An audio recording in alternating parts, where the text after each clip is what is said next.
बहुत ही ज़्यादा दबंग, ना डरने वाले, निडर, साहसी, जिन्होंने एक बहुत बड़ी क्रांति की। लोग काल्पनिक देवियों की पूजा करते हैं, मैं कहती हूँ फूलन देवी की पूजा करनी चाहिए।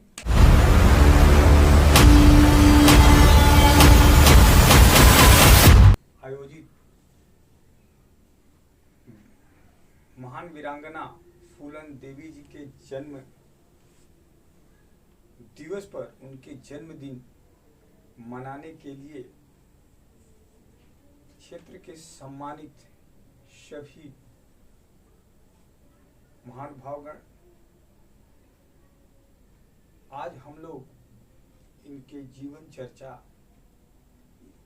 के ऊपर चर्चा करेंगे तथा इनके जीवन दर्शन का समाज में क्या योगदान दे सकते हैं, उनके विचारों, उनकी क्रांति, उनके जीवन संघर्षों से समाज को हम क्या दिशा दे पाएंगे, हम इसके स्वरूप में आज एक छोटी सी चर्चा के रूप में हम सारे लोग यहाँ पर एकत्रित हुए हैं।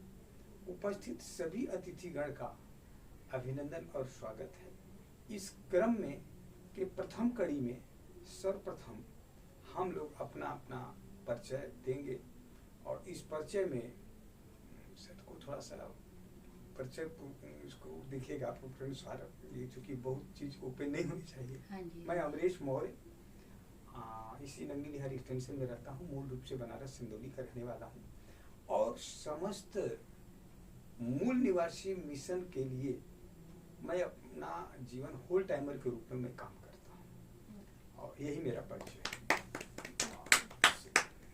आप सब से अपना परिचय वही दीजिए। बैठे तो बस एक मिनट। एक सेकंड सर, मैं अजीत मेहरा। एक सेकंड इसे पॉज करो पहले। हाँ, मैं ये कहना चाह रही थी जैसे कि हाँ, ठीक है। जय भीम सभी साथियों को। मैं अजीत मेहरा ख्याला गांव में रहता हूँ और मैं अपना खुद का मेरा बिजनेस है। किस चीज़ का सर? मैं हार्डवेयर सप्लाई देता हूँ। कहाँ के रहने वाले हैं? मैं दिल्ली। Thank you. अभी बच्चे हैं, मतलब आना जाना सीख रहे हैं। करुणाशील रोशन, समस्तीपुर बिहार का रहने वाला हूँ। मैं भी एडवोकेट हूँ, लेकिन फिलहाल वकालत करता नहीं हूँ। 2004 से फुल टाइम समाज को जगाने का काम करता हूँ। अनमैरिड हूँ।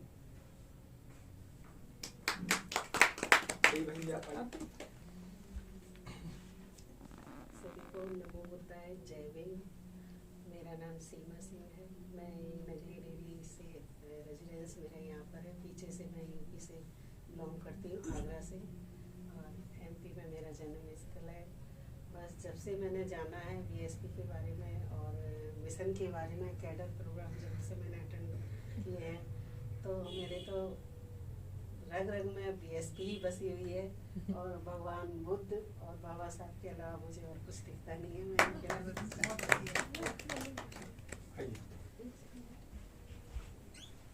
सभी को मेरा जय भीम नमो बताए। मेरा नाम एडवोकेट रजनी बहुत है और मैं इधर तिलक नगर कॉन्स्टिट्यूंसी में रहती हूँ। न्यू महावीर नगर मेरा वार्ड लगता है और पेशे से मैं वकील हूँ। कड़कड़ूमा कोर्ट में मेरी प्रैक्टिस है, रोहिणी कोर्ट में भी। और साथ ही मैं काफ़ी लंबे समय से बहुजन समाज के, जब से महापुरुषों को जाना है, पढ़ा है, सुना है और अब बहुत सारे सम्मानित खड़ों से सुनते रहते हैं सोशल मीडिया के माध्यम से। जब से हमारे अंदर जागरूकता आई और ये टीस अंदर पैदा हुई और इसे टीस को पैदा करने वाले हमारे बहुत सारे बुद्धिजीवी गण जिनसे हमने सीखा है, तो तब से हमारे लगन इतनी लगी कि धीरे धीरे हम बहुत सारी बहनों से मिलते गए। नीलेश बहन से भी मुलाकात हुई, तो ऐसे ऐसे करते हुए हमें दिल्ली में कम से कम सैकड़ों हमारी बहनें हैं जिनके साथ मिलकर के हम बहुजन समाज को जगाने का काम करते हैं। साथ ही साथ मैं बहुजन समाज पार्टी में एक पदाधिकारी हूँ, राजेंद्र गार्डन जिले पर जौन प्रभारी हूँ प्रेजेंट टाइम में। यही मेरा छोटा सा परिचय है। जय भीम।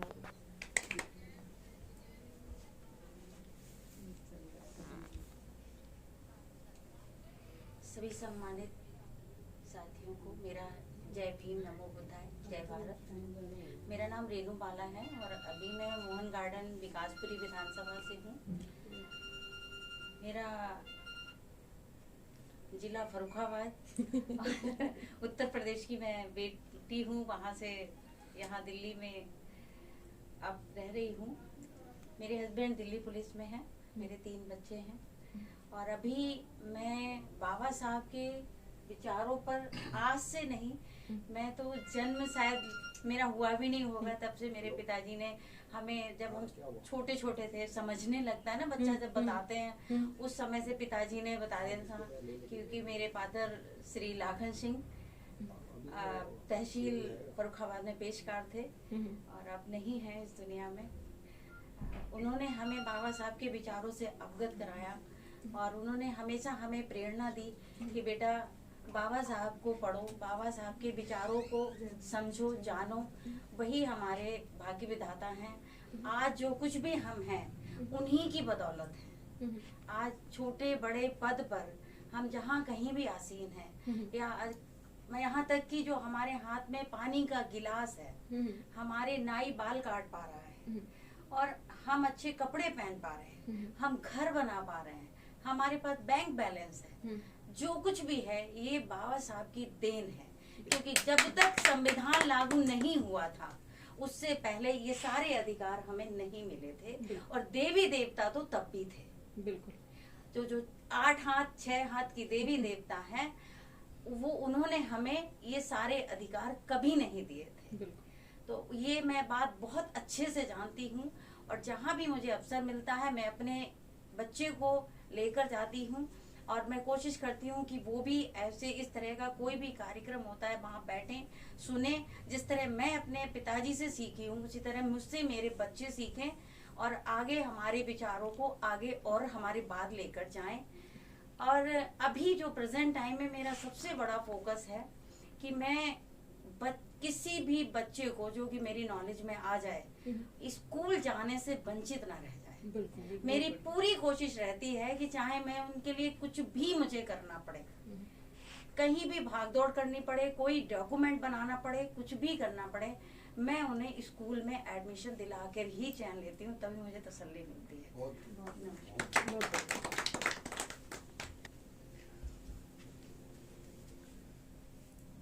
जय भीम। देखिए, बड़ी खुशी की बात है आज हमारे मुनिया जी ऐसे मोर्चे पर लेकर खड़ा किए हैं। आज जो बात सुन के मुझे दिल में एक चिंगारी की तरह आग जो बनता है वो मेरे लिए उजाला बन रहा है और मैं बहुत खुश हूँ। और हमारे पूजनीय महात्मा जी है, इन्होंने जो बात बोले हैं वो भी एक गहराई से मैंने गौर किया। सही कहते हैं, जो घर में नहीं सीखता है तो बाहर सीखता है, ये हकीकत है। जो फूलन देवी माता के रूप में आज इनको हम मानते हैं, इनकी कहानी सुना, बड़ी संघर्ष किए हैं और दुखों के लड़ते लड़ते एक हम लोग के बीच में अपने प्रकोप दे रहे हैं ताकि साहस बढ़े। इन्होंने वो काम किया है कि कहते हैं कि शहर के रूप में लहरों की डर से कभी नौका पार नहीं होती है और कोशिश करने वालों के कभी हार नहीं होती है। इन्होंने ये पैगाम दिखाया है। आपका नाम? मेरा नाम बिंदेश्वर है। मैं छपरा जिला बिहार के रहने वाला हूँ। यहीं 30 नंबर गली में रहता हूँ क्योंकि समाज लाइन में और देवी देवता वाकई में ये पूजना गुनाह अंधकार में है। ये जो है ना, पहले भी भीमराव अम्बेडकर के मिशन में देवी देवता साथ नहीं दिए। आई परमात्मा का रूप तो इंसान ही है और उनको लोग पूजा नहीं करते हैं और इनको पूजा करते हैं जो पत्थर की मूर्ति है। ये गलत बात है। मगर ये जो आत्मा जो प्रकट दिखा रहा है, ये हकीम में हम लोग का आत्मा को उजागर है। तो जय हिंद, जय भारत। तो फिर बोलने दिए ना। जय भीम, जय भारत सभी को, यहाँ पर बैठे सभी सज्जनों को और जो इस वीडियो को देखेंगे उनको भी। मेरा नाम रविंद्र प्रकाश आर्य, मैं जयपुर से हूँ और यहाँ पर विशेष तौर पर इसी प्रोग्राम के लिए आया था। फूलन देवी जी का पूरे देश के अंदर, फूलन देवी जी की जयंती पूरे देश में कहीं नहीं मनाई जाती, क्योंकि मुझे कभी ऐसी कोई सूचना कहीं से भी प्राप्त नहीं हुई। पूरे देश के अलग अलग जगहों से हम न्यूज़ कलेक्ट करते हैं, तो हमने सोचा कि इसकी शुरुआत क्यों ना नीलेश जी के यहीं से की जाए, ताकि ये वीडियो जब लोग देखेंगे तो लोग अगले साल कई जगह देश भर में फूलन देवी जी की जयंती मनाई जाएगी। और वीरांगना रही हैं, इनके बारे में काफ़ी कुछ पहले बताया जा चुका है, तो दोबारा रिपीट करने का कोई मतलब नहीं है। लोग जानते हैं, ऐसा नहीं है कि लोग फूलन देवी को नहीं जानते हैं, लोग इनको जानते हैं। समस्या वहाँ पर आती है कि लोग इनको मानते कितना है और कितना खुल के इनके नाम के ऊपर चर्चा की जा सकती है। हमारे कई महापुरुषों के नाम की चर्चाएं बहुत मेहनत के बाद अब की जाने लगी हैं।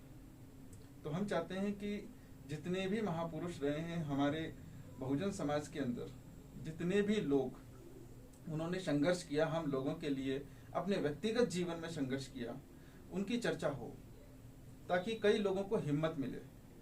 और फूलन देवी जी के नाम के ऊपर तो सबसे ज़्यादा चर्चा होनी चाहिए, क्योंकि देश के अंदर बलात्कार एक बहुत बड़ी समस्या है और विशेष तौर पे ये समस्या SC/ST OBC वर्ग के साथ है। हमारे को जो सिखाया जाता है कि कुछ देवियां हैं काली पीली सी, जिनकी पूजा करने से एक्चुअल में रक्षा होगी और रक्षा नहीं हो रही है। तो हमें इस चीज को समझना होगा कि अगर रक्षा नहीं हो रही है तो कारण क्या है। और उसका सबसे बड़ा कारण है कि हमें पूजा पाठ इसलिए सिखाया जाता है कि हम किसी अनजान अननोन आइडेंटिटी के पीछे भागते रहें, खुद कभी जिम्मेदारी ना उठाएं, खुद कभी संघर्ष ही ना करें। और फूलन देवी जी ने खुद संघर्ष किया।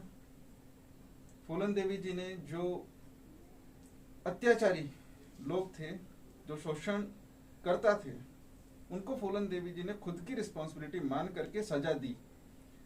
इसको इस तरह से भी प्रचारित किया जाता है कि उन्होंने बदला लिया, लेकिन यहाँ बात बदले की भी है। और यहाँ दूसरी बात यह है कि दूसरे शोषणकर्ताओं को भी सजा दी है, सिर्फ अपना शोषण करने वालों को ही सजा नहीं दी है, बहुत से दूसरे शोषणकर्ताओं को भी सजा दी है। और सजा इसलिए बोलूंगा क्योंकि ये काम कानून का था जो कानून ने डिलीवर नहीं किया। अगर पुलिस प्रशासन ईमानदारी से काम करता तो फूलन देवी पैदा ही नहीं होती, लेकिन पुलिस प्रशासन बेईमान रहा, घोर जातिवादी रहा, जो आज भी है। पुलिस प्रशासन आज भी घोर जातिवादी है और इस घोर जातिवादी पुलिस प्रशासन के कारण एक फूलन देवी पैदा हुई है और हजारों फूलन देवियां पैदा होंगी। लोगों के अंदर जैसे जैसे जागरूकता आएगी, लोग जैसे जैसे इस बात को समझेंगे, लोग विरोध में खड़े होंगे, लोग न्याय के लिए खड़े होंगे। और मैं चाहता हूं कि आप सभी लोग इन सभी बातों को समझें और प्रचारित करें, क्योंकि बिना प्रचार के इन सारी बातों का कोई महत्व ही नहीं है। फिलहाल के लिए जय भीम, जय भारत।